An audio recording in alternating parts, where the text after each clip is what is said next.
tudatinze tudatakaje n'umwanya na mutoya, reka tukwereke ikindi kibanza kiri hano mu mudugudu wa Mbogo mu kagari ka Nyabikenke, hano i Bumbogo hejuru neza. Ni ikibanza kiri hafi n'umuhanda, gifite moto ihagera ariko munsi yacyo neza, ari hano turi kukwereka bagiye kuhashyira umuhanda.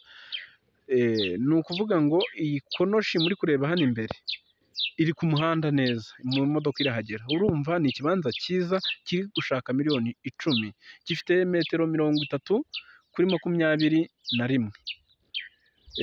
Hariya hantu rero turi kubereka ni Ndera ku kibuga cy'indege, ndagira ngo murahabona naho ni hariya, nubwo hari ibicu byinshi ariko ni hariya, ni ku kibuga cy'indege, uba witegeye mbese umujyi. Ni ahantu heza cyane haba hadakwiye kugucika ku mafaranga make, miliyoni 10.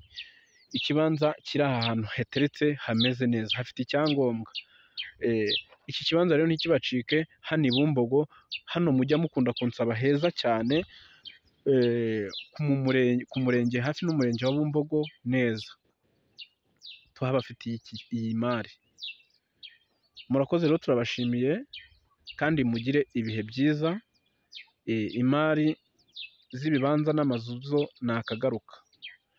Iyi cano rero turabashishikariza kujya muyikorera subscribe, noneho munakomantinge ku bintu tugenda tubahereza, munatubwira aho tugomba kubashakira, mbese buri kimwe cyose mujye mutubwira muri komantere. Murakoze, turabashimiye.